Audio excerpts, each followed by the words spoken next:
بسم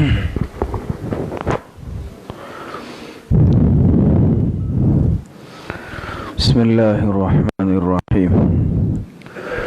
وبه قال حدثنا محمود بن غيلان قال حدثنا وكيع قال حدثنا سفيان عن الأعمش عن شمر بن عطية عن المغيرة بن سعد بن الأحزم عن أبيه عن عبد الله رضي الله عنه قال قال رسول الله صلى الله عليه وسلم لا تتخذوا الضيعة فترغبوا في الدنيا. حضرت عبداللہ ابن مسعود رضی اللہ تعالی عنہ سے مروی ہے، وہ روایت کرتے ہیں جناب رسول اللہ صلی اللہ علیہ وسلم سے کہ جناب رسول اللہ صلی اللہ علیہ وسلم نے ارشاد فرمایا کہ تم لوگ دنیا میں جائیدادیں مت بناؤ. فترغبوا فی الدنیا، اس صورت میں تم دنیا میں رغبت کرنے لگو گے، تمہارے دل میں دنیا کی رغبت اور محبت پیدا ہو جائے گی. یہ ترمذی شریف کی روایت ہے، باب ما جاء فی ہم الدنیا وحبھا. اور اس روایت میں جناب رسول اللہ صلی اللہ علیہ وسلم نے ارشاد فرمایا کہ تم لوگ اس دنیا میں بہت زیادہ دولت جمع کرنا، مال اسباب بنانا، جائیدادیں بنانا، یہ مت کرو. اس کا نقصان کیا ہوگا؟ تو آپ علیہ السلام نے فرمایا فترغبوا فی الدنیا، اس صورت میں تم دنیا میں رغبت کرنے لگو کہ محبت یہ ہے ہی ایسی چیز کہ جو انسان ایک مرتبہ اس میں منہمک ہو جاتا ہے، اس کے بڑھانے میں لگ جاتا ہے، جمع کرنے میں لگ جاتا ہے، پھر انسان موت تک اس عمل میں لگا رہتا ہے، اس کا پیٹ نہیں بھرتا.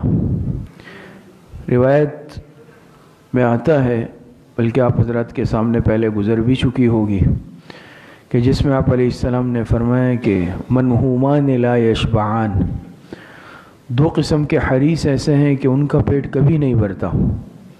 جس میں ایک کیا ہے؟ منہوم فی الدنیا، دنیا کا حریص. ایک تو علم کا حریص ہے، لیکن یہ علم کا حریص پسندیدہ ہے، محبوب ہے. اور دوسرا ہے دنیا کا حریص، اور یہ حرص مذموم ہے، یہ حرص ناپسندیدہ ہے. تو آپ علیہ السلام نے فرمایا کہ دو حریص ایسے ہیں کہ ان کا پیٹ کبھی نہیں بھر سکتا، ایک علم کا حریص، ایک دنیا کا حریص. اور آپ نے فرمایا کہ ان کی جیسے ہوتا ہے نا کہ دنیا کا حریص ہے، ایک روایت میں آتا ہے آپ علیہ السلام نے فرمایا کہ اگر اس کو سونے کی ایک وادی بھی مل جائے تو یہ خواہش کرے گا کہ دوسری مل جائے، دو مل جائے یہ تیسری کی خواہش کرے گا. اور آپ نے فرمایا اس کے پیٹ کو قبر کی مٹی کے سوا کوئی چیز نہیں بھر سکتی، قبر کی مٹی ہی اس کے پیٹ کو بھرے گی. تو دنیا کی حرص تو کبھی ختم نہیں ہوتی. قرآن کریم میں اللہ پاک ارشاد فرماتے ہیں وَمَا هَذِهِ الْحَيَاةُ الدُّنْيَا إِلَّا لَهْوٌ وَلَعِبٌ، اس کو لہو ولعب قرار دیا گیا. اسی طریقے سے اللہ پاک نے ارشاد فرمایا انما اموالکم واولادکم فتنہ، کہ تمہارا یہ مال و اولاد یہ آزمائش کا باعث ہے، فتنے کا باعث ہے تمہارے لیے. اور روایت میں آتا ہے جناب رسول اللہ صلی اللہ علیہ وسلم نے ارشاد فرمایا حب الدنیا رأس کل خطیئۃ، دنیا کی محبت یہ ہر برائی کی جڑ ہے. اور حقیقت بھی اسی طرح ہے کہ جو انسان دنیا کی محبت کے اندر مبتلا ہو جاتا ہے، پھر کسی بھی قسم کی برائی اس سے متوقع ہوتی ہے.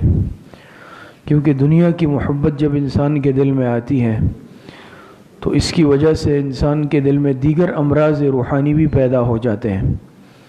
حرص پیدا ہوتی ہے، لالچ پیدا ہو جاتی ہے، حلال حرام کی تمیز ختم ہو جاتی ہے، حسد پیدا ہو جاتا ہے، بغض پیدا ہو جاتا ہے. ان سب کا باعث اور سبب وہ حب مال ہے. کیوں جس کے دل میں مال کی محبت ہوتی ہے، وہ جب دیکھتا ہے کہ دوسرا مجھ سے مال میں آگے بڑھ گیا تو یہ مال میں تنافس کرنے لگتا ہے، مقابلہ کرنے لگتا ہے، ریس لگانے لگتا ہے. اور کوئی اس سے آگے بڑھ جائے پھر یہ اس سے حسد کرتا ہے. اس حسد کے نتیجے میں اس کے دل میں اس کے لیے بغض بھی پیدا ہو جاتا ہے، کینہ بھی پیدا ہو جاتا ہے، اور مال بڑھانے کے چکر میں یہ لگ جاتا ہے.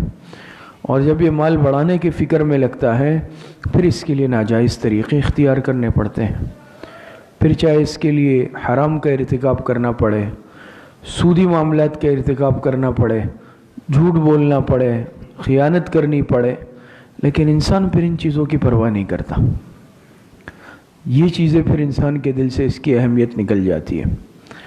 تو یہ دنیا کی محبت یہ ایسی چیز ہے کہ اس کی وجہ سے پھر انسان عبادات، اللہ پاک کی اطاعت اس سے غافل ہو جاتا ہے۔ آپ دیکھتے ہیں نا کہ جب انسان دنیا کے اندر اتنا منہمک ہو جاتا ہے، جب بہت زیادہ انسان اس ترتیب پہ لگتا ہے کہ اب دنیا بڑھ جانی چاہیے، تو عام طور پر پھر اللہ پاک سے تعلق کمزور ہو جاتا ہے، یہاں تک کہ فرائض بھی چھوٹنے لگتے ہیں۔ آپ بعض مرتبہ دیکھتے ہیں نا کہ اس سے پوچھا جاتا ہے کہ بھئی آپ نمازوں کا اہتمام آتے نہیں، ٹائم نہیں ملتا۔ کیوں؟ دنیا کو دین پر ترجیح دے دی۔ جب دنیا کو دین پر ترجیح دے دی تو پھر اسی طرح کے جملے سننے کو ملتے ہیں۔ زہد کسے کہتے ہیں؟ زہد کا مطلب یہ نہیں ہے کہ انسان مال و اسباب بالکل ختم کر دے۔ دنیا کا ہونا برا نہیں ہے، پہلے بھی عرض کر چکا ہوں۔ دنیا کا دل کے اندر آ جانا یہ برا ہے کہ دنیا انسان کے دل میں آ جائے، یہ انسان کے لیے تباہی کا باعث ہے۔ تو زہد کسے کہتے ہیں؟ زہد فی الدنیا، کہ انسان دین کو دنیا پر ترجیح دینے لگ جائے، آخرت کو دنیا پر ترجیح دینے لگ جائے، یہ زہد ہے۔ بس ہم تو زہد اسے سمجھتے ہیں، زاہد اسے کہ بس جو اپنے پاس کوئی روپیہ پیسہ کچھ بھی نہ رکھے، اسی طرح رہے۔ یہ ضروری نہیں ہے زاہد بننے کے لیے، زہد کے لیے، بلکہ چاہے دنیا ہو بھی، اسباب ہو بھی، لیکن اس دنیا اور اسباب کو انسان اپنے آخرت کے بنانے میں لگا دے۔ صحابہ میں بھی بڑے مالدار صحابہ گزرے، حضرت ابوبکر صدیق رضی اللہ عنہ، حضرت عثمان رضی اللہ عنہ، حضرت عبد الرحمن ابن عوف رضی اللہ عنہ، اور بھی صحابہ۔ اسی طرح تابعین میں، تابعین میں حضرت امام ابو حنیفہ رحمۃ اللہ علیہ نے تجارت کی، اللہ پاک نے نوازا تھا، شیخ عبد القادر جیلانی رحمۃ اللہ علیہ، دیگر حضرات۔ لیکن یہ دنیا ان کے لیے نقصان دہ اس لیے نہیں تھی کہ دنیا کو دل میں بسایا نہیں تھا، اور دنیا کو اپنے تابع بنایا، خود دنیا کے تابع نہیں بنے۔ آج مسئلہ یہ ہے نا کہ ہم خود مال کے خادم بن جاتے ہیں اور مال کے چوکیدار بن جاتے ہیں، حالانکہ یہ مال انسان کی خدمت کے لیے، لیکن ہم اس کے خادم آج بن جاتے ہیں، ہر وقت اس کے گننے میں لگے ہوئے ہیں، الذی جمع مالا وعددہ۔ لیکن ان حضرات کے پاس بھی دنیا تھی، لیکن انہوں نے دنیا کو اپنے تابع کیا ہوا تھا۔ اسی لیے علماء نے، بزرگوں نے دنیا کی مثال سائے کی طرح لکھی ہے نا، کہ دنیا کی مثال یہ سائے کی مانند ہے کہ سائے کے پیچھے آپ جتنا بھی بھاگو گے آپ کبھی اس کو نہیں پکڑ سکتے، لیکن اگر آپ اس سے دوسری طرف رخ کر کے بھاگو گے تو وہ آپ کے پیچھے بھاگے گا۔ اسی طرح جو انسان اس دنیا کے پیچھے لگ جاتا ہے، اس کے حصول میں لگ جاتا ہے، کبھی اس کے ہاتھ نہیں آتی، لیکن جو انسان اس سے رخ پھیر لیتا ہے تو پھر یہ دنیا خود اس کے قدموں میں آتی ہے۔ حجت الاسلام حضرت مولانا محمد قاسم نانوتوی رحمۃ اللہ علیہ کا واقعہ آپ حضرات نے سنا ہوگا کہ ایک بہت بڑے نواب تھے ہندوستان میں، وہ حضرت کی کچھ خدمت کرنا چاہتے تھے، حضرت نہیں لیتے تھے۔ ان حضرات کی اپنی ایک سوچ تھی اور ترتیب تھی، دیکھتے کہ بھئی اس میں دنیا پرستی ہے، تکبر ہے، جتلانا چاہتا ہے، احسان کرنا چاہتا ہے، نہیں قبول کرتے تھے۔ تو حضرت قبول نہیں فرماتے تھے، بہت دفعہ انہوں نے کہا۔ تو ایک مرتبہ وہ خود آئے، حضرت مسجد میں تھے، آ کر جو ہے حضرت کے جو جوتے تھے اس میں سارے روپے پیسے ڈال دیے۔ جب حضرت مسجد سے نکلنے لگے، جوتے اٹھائے تو اس میں روپے پیسے ایسے جھاڑ دیے جیسے انسان مٹی جھاڑتا ہے، اور فرمایا کہ دیکھو دنیا سے ہم بھاگتے ہیں، دنیا ہمارے قدموں میں جوتوں میں آ رہی ہے۔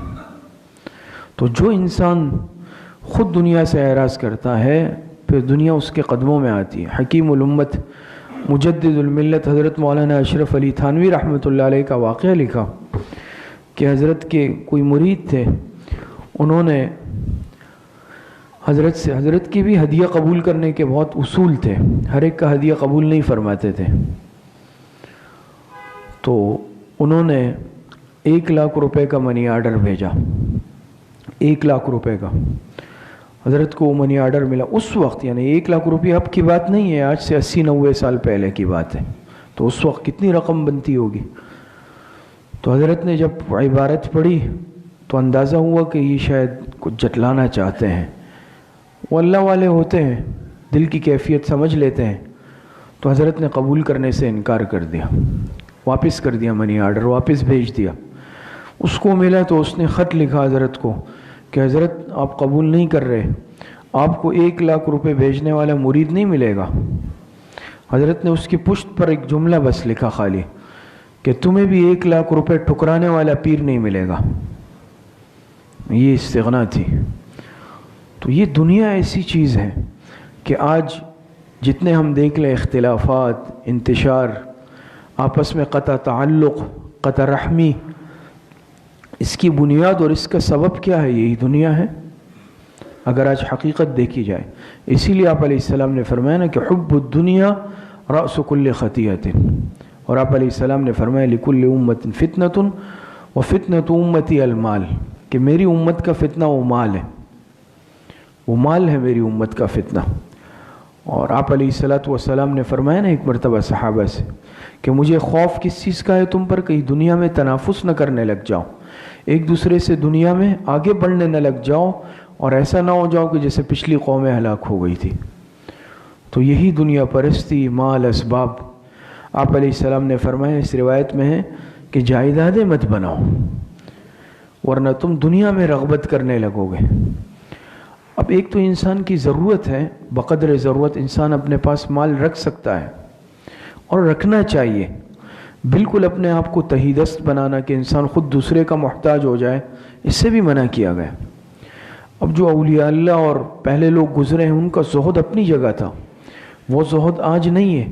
اسی لیے علماء آج یہ مشورہ نہیں دیتے، بزرگ حضرات، شیوخ، مشائخ، اللہ والے، کہ بھئی تم بھی ان کی طرح سب کچھ چھوڑ چھاڑ کر بیٹھ جاؤ۔ آج ہمارے اندر اتنی طاقت، حوصلہ، ظرف، تقویٰ نہیں ہے۔ وہ اللہ والے لوگ تھے، اللہ پر اعتماد اور توکل تھا۔ آج تو ہم بڑے کمزور ہیں، اگر جذبات میں آ کے سب خرچ کر دیا، کل کو پھر خود پریشان ہو گئے تو پھر ناشکری کے کلمات۔ بلکہ آپ علیہ السلام نے فرمایا کاد الفقر ان یکون کفرا، کہ ایسا نہ ہو کہ فقر کفر تک پہنچا دے، کمزور ہے، ہم میں حوصلہ تو نہیں ہے۔ اسی لیے آج کے دور میں بہتر یہ ہے کہ انسان مال کو محفوظ رکھے، حلال کمائے اور اپنے لیے محفوظ رکھے، تاکہ یعنی پاک دامنی والی زندگی گزار سکے۔ اسی لیے وہ زہد الگ تھا، وہ تقوی اور وہ مرتبہ الگ تھا۔ اور ظاہری بات ہے آج کل کے زمانے میں فتنوں کا زمانہ ہے، فتنوں کا دور ہے، کہیں ایسا نہ ہو کہ انسان پھر اتنا مجبور ہو جائے کہ مال کے لیے اپنا مذہب ہی بدل لے۔ کاد الفقر ان یکون کفرا، یہ روایت آپ نے سنی ہوگی نا، کہ قریب ہے کہ فقر اور تنگ دستی کی وجہ سے کیا ہو جائے، تمہیں کفر تک پہنچا دے۔ تو آج آپ دیکھ سکتے ہیں کہ ایسے بھی کمزور مسلمان ہوتے ہیں کہ مال کے لالچ میں، باہر ملک کے نیشنلٹی کے لالچ میں اور ڈالروں کے لالچ میں، بیرون ملک شفٹ ہونے کے لالچ میں ایمان چھوڑ دیتے ہیں، اپنے ایمان کا سودا کر لیتے ہیں۔ دیکھتے نہیں آپ حضرت، کوئی قادیانی مذہب اختیار کر لیتا ہے، کوئی دوسرا مذہب اختیار کر لیتا ہے اور وہ ملک شر لگاتا ہے، ہم آپ کو ٹھیک ہے نیشنلٹی دیتے ہیں، آپ کو سیٹل کریں گے۔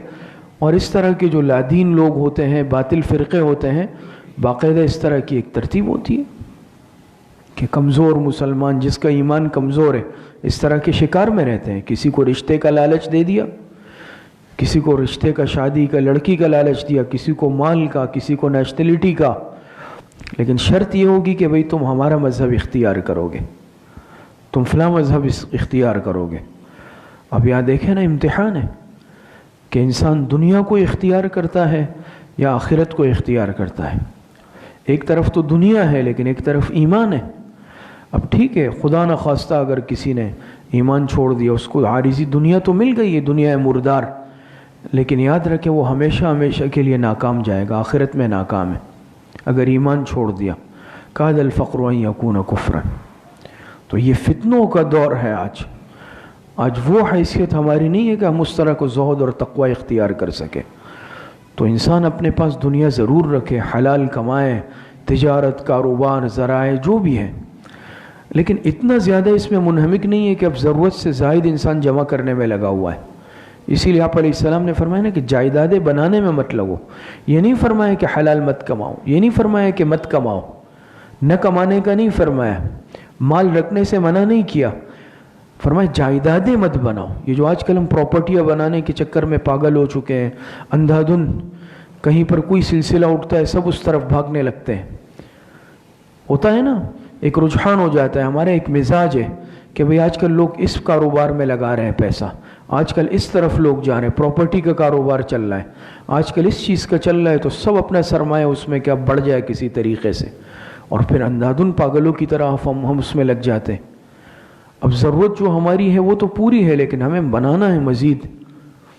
اور اب تو کوئی سیاست میں اگر آ جائے تو اس کا پھر یہی مطلب ہے, خدا نخواستہ اگر اللہ پاک سے تعلق مضبوط نہیں ہے, کہ دونوں ہاتھوں سے سمیٹ لو اور اتنی بنا لو کہ 7 نسلوں کے لیے پوری ہو, پھر جا کے بیرون ملک میں شفٹ ہو جاؤ. تو یہ آج ہماری سوچ ہے. تو آپ علیہ الصلوۃ والسلام نے ارشاد فرمایا اس روایت میں کہ لا تتخذوا الضیعة فترغبوا فی الدنیا, جائیدادیں مت بناؤ. جیسے زمینیں ہیں, بلڈنگیں ہیں, جائیدادیں, آج ہم اس پر فخر کرتے ہیں نا کہ میرے پاس اتنی زمینیں ہیں, اتنے کینال زمینیں ہیں, اتنے پلاٹ ہیں, اتنے فلیٹ ہیں, اتنی گاڑیاں ہیں, اتنی پراپرٹی ہیں. یہ چیزیں قدرتی طور پر انسان کے دل میں مال کی محبت پیدا کرتی ہے, اور جب مال کی محبت آتی ہے تو پھر اللہ پاک کی محبت, دین کی محبت, اعمال کا اہتمام, یہ خود بخود دنیا سے رخصت ہو جاتا ہے, انسان کے دل سے چلا جاتا ہے. تو اسی لیے فرماتے ہیں نا کہ دنیا کی محبت اور اللہ پاک کی محبت یہ ایک ساتھ جمع نہیں ہو سکتی. اس خدا خواہی و از دنیا دوں, ای خیال استو محال استو جنو. یہ نہیں ہو سکتا کہ اگر کوئی یہ چاہے کہ میں اللہ والا بھی بن جاؤں, اس خدا خواہی و از دنیا دوں, اور دنیا بھی میرے پاس ہو, دونوں چیزیں ساتھ چلاؤں, تو فرماتے ہیں کہ یہ خیال استو محال استو جنو, کہ یہ صرف خیال ہے, محال ہے, اور یہ جنون ہے, ایسا ہو نہیں سکتا. دل میں یا تو اللہ پاک کی محبت ہوگی یا دنیا اور مال کی محبت ہوگی. اللہ پاک صحیح عمل کی توفیق عطا فرمائے. الحمدللہ رب العالمین والعاقبۃ للمتقین.